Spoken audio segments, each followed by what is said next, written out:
Well, we made it. Welcome to the 15th and final explainer of our breast surgery coding masterclass. I am absolutely thrilled you're here. Over the course of this series, we've journeyed all the way from basic breast anatomy and pathophysiology, right through biopsies, ablations, open excisions, complex autologous flaps, and aesthetic revisions. Today, today we are facing the ultimate boss battle of complex operative chart audits. As a medical coding educator, I'm going to help you put everything you've learned into practice with some real-world board-style operative chart audits. Let's get into it. Here is the roadmap of the mountain we're about to climb today. We're starting with case study 1 on conservation, then moving into case study 2 on reconstruction, tackling our final quiz, and finishing up with the golden rules.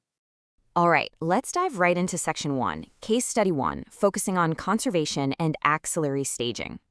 Picture this, you're auditing an operative report for a 58-year-old patient who presented with a non-palpable right breast mass.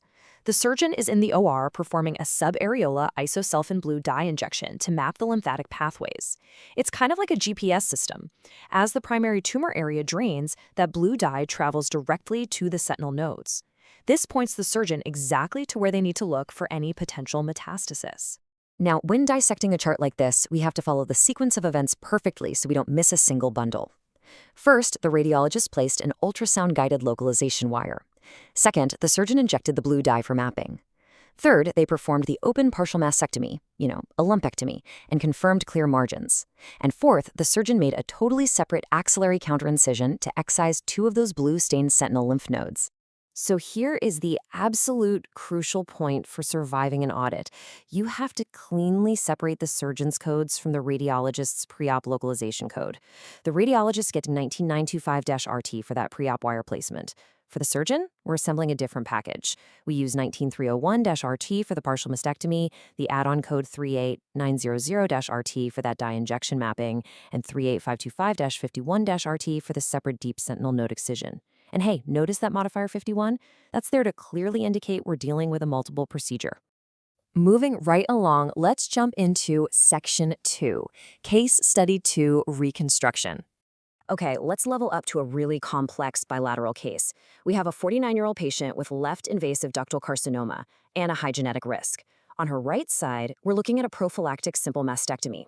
By the guidelines, code 19303 means removing the entire breast, including the skin. But, and this is key, intentionally leaving those underlying pectoral muscles completely untouched. Now, assembling the multi-code hierarchy for both sides is like a giant puzzle, and we've got to use our modifiers super carefully. On the left side, the modified radical mastectomy is 19307-LT. On the right, it's our simple mastectomy, coded as 19303-51-RT. Then we have the bilateral subpectoral tissue expanders, which we capture as 19357-51-LT and 19357-51-RT. To support those expanders, the ADM sling triggers the add-on code 15777 for both sides. And finally, that IV fluorescence angiography used to test the flap viability, that's captured globally with 15860. All right, on to section 3. It's time for our final quiz. Let's see what you've retained. You've made it through the audits, so let's hit a rapid-fire board-style quiz to test you on some of the most common traps found right in our guidelines. Question 1. What is the code for the evacuation of a deep postoperative hematoma in a reconstructed breast? Think carefully, because you definitely don't want to fall for the trap of using a standard superficial breast incision code here. The winning move here is realizing this procedure hits the deep soft tissues of the thorax, which points us straight to code 21501. The guidelines specifically tell us to use 21501 for incision and drainage of a deep abscess or hematoma in the soft tissues of the neck or thorax.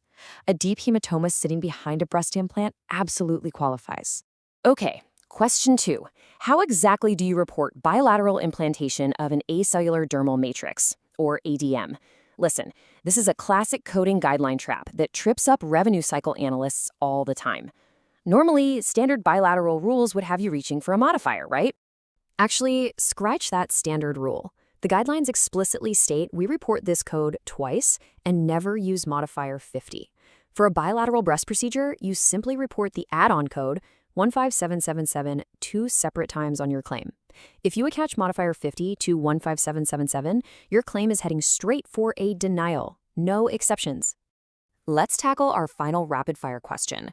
What is the correct code for IV indocyanine green, or ICG, fluorescence to test mastectomy flap viability? Your surgeon wants absolute certainty that the skin flaps will survive the reconstruction by physically observing the blood flow before they finish up. So, how do we capture this? This perfectly aligns with code 158060, which represents the intravenous injection of an agent to test vascular flow in a flap or graft. It's a completely essential code for complex autologous flap reconstructions or expander placements where skin viability is the surgeon's top concern. Finally, Section 4, the golden rules. Let's lock in our top takeaways. I highly recommend you memorize this masterclass summary sheet because these 5 golden rules are your absolute best defense against coding denials.